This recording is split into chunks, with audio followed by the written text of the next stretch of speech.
Hello everyone, welcome to knowledge mall. तो आज के डेली करंट अफेयर्स की सीरीज में हम लोग देखेंगे 4 जनवरी 2023 के करंट अफेयर्स को।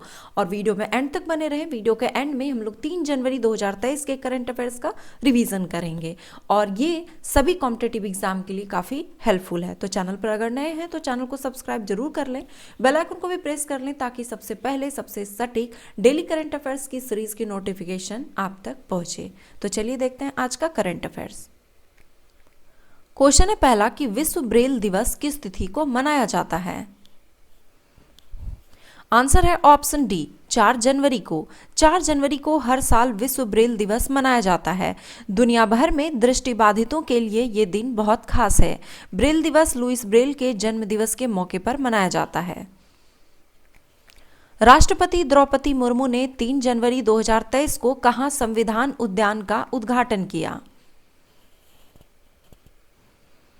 आंसर है ऑप्शन बी जयपुर में। राष्ट्रपति श्रीमती द्रौपदी मुर्मू ने 3 जनवरी 2023 राजभवन जयपुर में संविधान उद्यान, मयूर स्तंभ, राष्ट्रीय ध्वज पोस्ट का उद्घाटन किया तथा महात्मा गांधी और महाराणा प्रताप की प्रतिमा का अनावरण किया।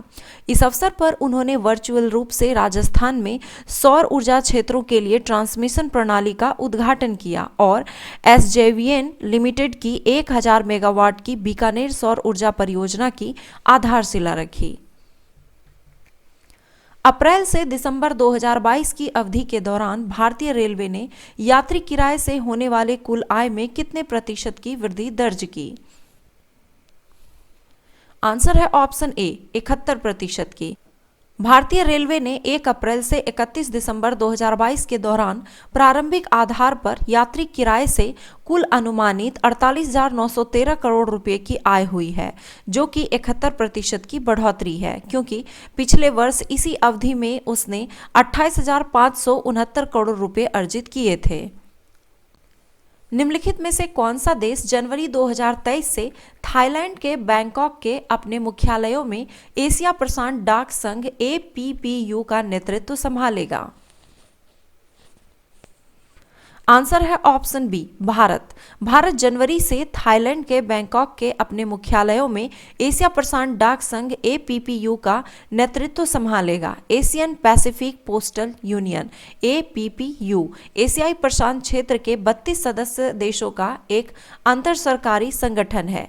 एशिया प्रशांत डाक संघ का उद्देश्य सदस्य देशों के बीच सुविधाओं को बढ़ाना और डाक संबंधों को सुधारना तथा डाक सेवाओं के क्षेत्र में सहयोग को बढ़ावा देना है। निम्नलिखित में से कौन सा देश 1 जनवरी 2023 को 6 महीने के लिए यूरोपीय संघ परिषद की अध्यक्षता संभाली है। आंसर है ऑप्शन ए स्वीडन। स्वीडन ने 2023 के पहले 6 महीनों के लिए यूरोपीय संघ की परिषद की अध्यक्षता 1 जनवरी 2023 को संभाली है। यह तीसरी बार है जब स्वीडन ने परिषद की अध्यक्षता संभाली। यूरोपीय संघ परिषद की अध्यक्षता यूरोपीय संघ के सदस्य देशों के बीच हर 6 महीने में बदलती रहती है। निम्नलिखित में से किसके द्वारा देश की पहली हरित हाइड्रोजन मिशन परियोजना की शुरुआत गुजरात में की गई। आंसर है ऑप्शन सी NTPC के द्वारा।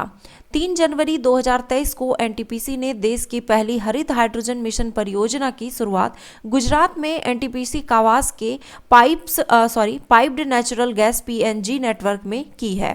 हरित हाइड्रोजन मिशन परियोजना NTPC और गुजरात गैस लिमिटेड GGL का संयुक्त प्रयास है। बाल मजदूर सत्यार्थी खेल महोत्सव का आयोजन कहाँ किया गया। आंसर है ऑप्शन बी कोडरमा झारखंड में। झारखंड के कोडरमा जिला के अभ्रक खादान क्षेत्रों के सुदूरवर्ती गांव की 3800 बालिकाओं ने सत्यार्थी खेल महोत्सव में भाग लिया। महोत्सव में भाग लेने वाले बच्चे कभी अभ्रक खादान में बाल मजदूरी करते थे। जुआरी ब्रिज भारत का दूसरा सबसे बड़ा केबल स्टेड ब्रिज है। ये किस राज्य में स्थित है। आंसर है ऑप्शन सी गोवा में। केंद्रीय सड़क परिवहन और राजमार्ग मंत्री नितिन गडकरी ने गोवा में न्यू जुआरी ब्रिज के पहले चरण का उद्घाटन किया। जुआरी नदी पर स्थित इस पुल का उद्देश्य राज्य के यातायात संकट को कम करना है। जुआरी ब्रिज भारत का दूसरा सबसे बड़ा केबल स्टेट ब्रिज है। 2530 करोड़ रुपए की परियोजना में नया पुल और बम्बोलिम से वैरना तक के रास्ते शामिल हैं और इसकी कुल लंबाई 13.20 किलोमीटर है। मॉयल कंपनी भारत में किस खनिज के उत्पादन के लिए प्रसिद्ध है? आंसर है ऑप्शन बी, मैग्नीज के लिए। मॉयल कंपनी ने दिसंबर 2022 में 1,41,321 टन मैग्नीज अयस्क के साथ दिसंबर का सर्वश्रेष्ठ उत्पादन दर्ज किया है। मॉयल लगभग 45% बाजार हिस्सेदारी के साथ देश में मैग्नीज अयस्क की सबसे बड़ी उत्पादक है। मॉयल के CMD श्री अजीत कुमार सक्सेना है। ग्लोबल इनोवेशन इंडेक्स 2022 में भारत किस स्थान पर है? आंसर है ऑप्शन बी, 40वें स्थान पर। हाल ही में विश्व बौद्धिक संपदा संगठन द्वारा जारी वैश्विक नवाचार सूचकांक ग्लोबल इनोवेशन इंडेक्स 2022 की रैंकिंग में भारत 132 देशों में 40वें स्थान पर है। इस सूचकांक में नीदरलैंड पहले स्थान पर है। दुनिया के सबसे ऊंचे युद्ध क्षेत्र सियाचिन में कुमार पोस्ट में ऑपरेशनल रूप से तैनात की जाने वाली पहली महिला अधिकारी कौन बनी? आंसर है option C, captain Shiva Chauhan. Fire and fury sappers की कैप्टन शिवा चौहान दुनिया के सबसे ऊंचे युद्ध क्षेत्र सियाचिन में कठिन प्रशिक्षण पूरा करने के बाद कुमार पोस्ट में ऑपरेशनल रूप से तैनात की जाने वाली पहली महिला अधिकारी बनी। निम्नलिखित में से किस IIT कंपनी ने उन्नत रक्षा प्रौद्योगिकियों पर DRDO के सहयोग से DRDO उद्योग अकादमी रामानुजन उत्कृष्टता केंद्र की स्थापना की? आंसर है ऑप्शन डी, IIT मद्रास ने। IIT मद्रास ने उन्नत रक्षा प्रौद्योगिकियों पर DRDO के सहयोग से DRDO उद्योग अकादमी रामानुजन उत्कृष्टता केंद्र की स्थापना की। विशेष अंतर्राष्ट्रीय व्यापार एक्सपो इंडिया टेलीकॉम 2023 का आयोजन 2 से 3 फरवरी 2023 को कहां आयोजित किया जाएगा? आंसर है ऑप्शन ए, नई दिल्ली में। विशेष अंतर्राष्ट्रीय व्यापार एक्सपो इंडिया टेलीकॉम 2023 नई दिल्ली, भारत में 2 से 3 फरवरी 2023 के दौरान आयोजित किया जाएगा। रानी वेलु नचियार की जयंती किस तिथि को मनाया गया? आंसर है ऑप्शन सी, 3 जनवरी को। रानी वेलु नचियार का जन्म 3 जनवरी 1730 को हुआ था। वह भारत में अंग्रेजी औपनिवेशिक शक्ति के खिलाफ लड़ने वाली पहली वीरांगना थी। वह तमिलनाडु में वीरमंगई के नाम से जानी जाती थी। अंग्रेजों को परास्त करने के बाद रानी वेलु ने करीब 1 दशक तक शिवगंगा पर शासन किया। 25 दिसंबर 1796 ईस्वी में रानी का देहावसान हो गया। 31 दिसंबर 2008 को भारत सरकार ने रानी वेलु नचियार के सम्मान में एक डाक टिकट जारी किया। तो ये थे 4 जनवरी के करंट अफेयर्स। अब हम लोग फटाफट से 3 जनवरी के करंट अफेयर्स का रिवीजन कर लेते हैं। प्रधानमंत्री श्री नरेंद्र मोदी ने 3 जनवरी 2023 को वीडियो कॉन्फ्रेंसिंग के माध्यम से 108वीं भारतीय विज्ञान कांग्रेस का उद्घाटन कहाँ करेंगे, यानी कि ये हो चुका है, तो ये नागपुर में। पोखरा अंतर्राष्ट्रीय हवाई अड्डा किस देश में स्थित है?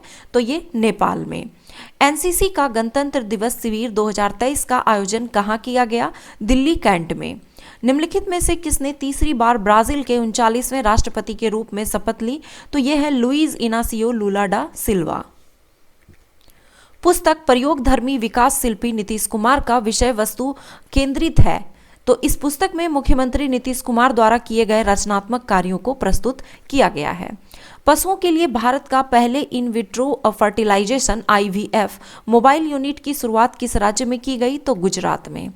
विरासत भारत की हाथ से बुनी 75 साड़ियों का उत्सव साड़ी महोत्सव का दूसरा चरण 3 जनवरी 2023 को कहां आयोजित किया जाएगा? तो यह हथकरघा हाट जनपद नई दिल्ली में, और यह भी हो गया है।